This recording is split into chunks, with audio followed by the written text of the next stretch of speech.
अगर आपने खेलना ही है तो आप बॉल के साथ खेल लें या किसी भी टॉय के साथ खेल लें, लेकिन किसी की स्किन के साथ खेलना बहुत ही गलत बात है। अस्सलाम वालेकुम व्यूअर्स, तो कैसे हैं आप सब? Welcome back to my channel. तो आज हम एक ऐसी ही कंपनी का ज़िक्र करेंगे और उनके एक प्रोडक्ट का ज़िक्र करेंगे जो समझते हैं कि हमारा जो कस्टमर है वो बेवकूफ़ है, उसको किसी चीज़ की समझ नहीं, तो हम जिस तरीके से मर्ज़ी खेलना चाहें खेल सकते हैं। तो मैं बात कर रही हूँ अपटाउन एलए की। ये कोई बहुत ज़्यादा पुरानी कंपनी नहीं है, इसका स्टोर सिर्फ़ और सिर्फ दराज़ पे ही है, यानी कि आपको अब ऑनलाइन ही इसके प्रोडक्ट्स मिलेंगे। तो मैंने इसके प्रोडक्ट्स जब सर्च करी थी तो मुझे इनका रेटिनॉल सीरम बहुत अट्रैक्ट किया, तो मैंने ये परचेज़ किया है। प्राइस की अगर बात की जाए तो बहुत ही इनके अफोर्डेबल प्रोडक्ट्स हैं, तमाम प्रोडक्ट्स बहुत ही अफोर्डेबल हैं। तो ये 200 एंड आई थिंक 80 रुपीज़ का ये सीरम है और इसका मैं क्लोज़ करके आपको दिखाती हूँ। लिखा हुआ है जी Uptown LA retinol pro serum और B3 लिखा हुआ है, यानी कि नाइसिनामाइड। 2% HA लिखा हुआ है, यानी कि 2% हेलुरोनिक एसिड इसके अंदर शामिल है और एंटी एजिंग प्रोडक्ट होता है रेटिनॉल, इसीलिए मैं इसको स्टार्ट करना चाह रही थी कि मुझे एंटी एजिंग बेनिफिट्स इससे मिल सकें। इन्होंने कहा है कि आपके रिंकल्स को ये रिमूव करके स्किन को स्मूथ करेगा। अच्छा जी, यहाँ पर लिखा है जी 30 ml की बॉटल है, मतलब स्टिकर पे, और जब आप इसको उल्टाएं तो यहाँ पर लिखा हुआ है 15 ml। मतलब कोई 1-2 ml का डिफरेंस नहीं लिखा हुआ, 30 ml और 15 ml में हाफ का डिफरेंस है। लेकिन चलो, इसको भी मैं धोखा नहीं कहती, क्योंकि मैंने इनसे पूछा था कि कितना ml प्रोडक्ट है, तो उन्होंने मुझे बता दिया था कि 15 ml है। लेकिन मेरे पूछने के बाद, मतलब अगर आप पूछेंगे नहीं तो आपको वो इसी तरह से दे देंगे और आपको नहीं पता कि आपने जो पेमेंट किया है वो कितने ml के लिए पेमेंट किया है। बहरहाल जी, मैं अभी आगे जाके मज़ीद आपको बताऊँगी कि धोखा स्टार्ट इनका कहाँ से हो रहा है। रेटिनॉल का मैं थोड़ा-सा आपको बताती चलूँ कि एक ऐसा प्रोडक्ट है जो कि नाइट टाइम में अप्लाई किया जाता है एंटी एजिंग बेनिफिट्स के लिए, लेकिन जब अगर आप बिगिनर हो तो आपने उसकी बहुत ही थोड़ी परसेंटेज लेनी होती है, जैसे कि 0.2% या 0.3%। इस तरह से बिगिनर्स बहुत कम लगाएँ, क्योंकि आपकी स्किन के लिए ये बहुत सख्त चीज़ होती है और आपकी स्किन पर्जिंग स्टार्ट कर देती है, यानी कि रेडनेस और इरिटेशन वगैरह होती है स्टार्ट में। अच्छा, यहाँ पर रेटिनॉल लिखा हुआ है इसके इंग्रीडिएंट्स में, लेकिन परसेंटेज नहीं लिखी हुई। यहाँ पर यूएसए का फ्लैग लिखा हुआ है जी, मैन्युफैक्चर्ड बाय अपटाउन एलए, और साथ यूएसए का फ्लैग है। अच्छा, ये भी मैं अभी आपको बताती हूँ, कंट्री की भी बात अभी हम डिस्कस करते हैं। इसको अगर खोलें तो इसकी लाइट पिंक कलर का इसका है और एक फ्रेगरेंस बहुत ज़्यादा आती है इसमें से। ये देखिए, लाइट पिंक कलर का इसका सीरम है और मुझे ऐसा लगता है जैसे फुटकी फुटकी ना होती, प्रेसिपिटेट्स होते हैं। तो इसको यूज़ करने से पहले अच्छे तरीके से शेक किया जाए, ताकि जो इसके अंदर इंग्रेडिएंट्स हैं वो अच्छे तरीके से ब्लेंड हो सकें। अच्छा, यहाँ पर मैं इसका टेक्सचर आपको दिखाती चलूँ।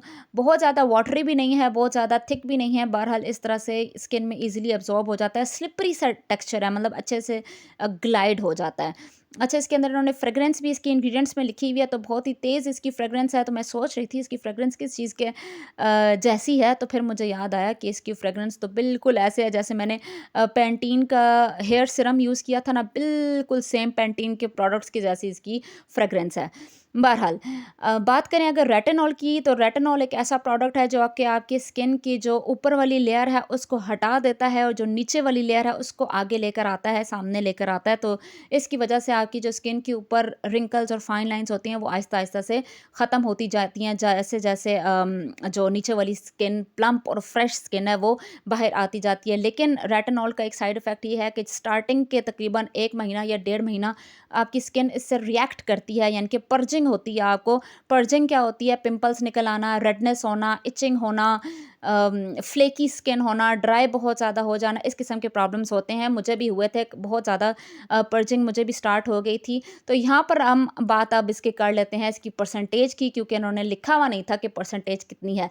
यहाँ पर आस्क क्वेश्चंस का सेक्शन बना हुआ है, तो यहाँ पर जब हम क्लिक करेंगे, अब देखते हैं जी इन्होंने क्या यहाँ पर लिखा हुआ है। ये जो पहले आपको ये क्वेश्चंस नज़र आ रहे हैं जो मैंने निशान लगाए हैं, ये मैंने इनसे क्वेश्चंस किए थे और यहाँ पर मैंने इनसे पूछा था कौन सा कंट्री, तो लिखा हुआ है हांगकांग। परसेंटेज पूछी तो उन्होंने लिखा हुआ है 0.3%। यहाँ पर गौर कीजिएगा, अभी मैं आपको इनके धोखे के बारे में बताने लगी हूँ।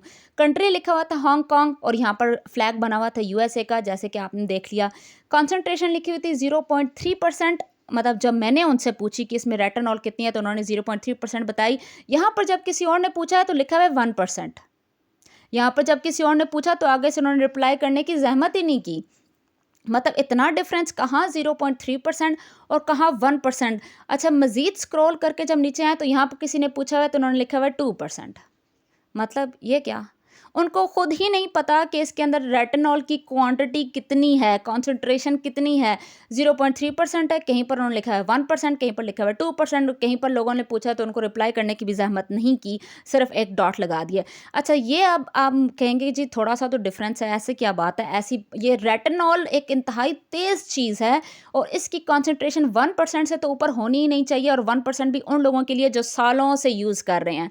जो बिगिनर्स हैं जैसे कि मैं थी, उन्होंने मुझे कहा 0.3%, तो मैंने इसलिए इसको परचेज़ कर लिया कि इसके अंदर कॉन्सेंट्रेशन बहुत कम है, तो मैंने स्टार्ट करना है इसलिए मैं थोड़ी कॉन्सेंट्रेशन लूँगी। बाद में पता चला 1%, उसके बाद पता चला 2%। तो इस तरह से आप लोगों की स्किन के साथ खेल रहे हैं, आप उनको बता ही नहीं रहे कि इसमें कॉन्सेंट्रेशन कितनी है, और बता कम रहे हैं और इसके अंदर कॉन्सेंट्रेशन ज़्यादा है, तो किसी की भी स्किन के ऊपर तबाही मच सकती है। रेटिनॉल इतनी तेज़ चीज़ है कि उसका बिल्कुल थोड़ा-सी क्वांटिटी में अप्लाई करते हैं, वो भी पहले मॉइस्चराइज़र लगा के, फिर रेटिनॉल सीरम और फिर मॉइस्चराइज़र।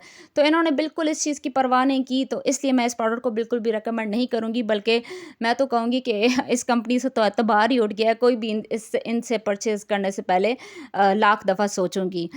वीडियो पसंद आए तो लाइक कीजिएगा। अल्लाह हाफ़िज़।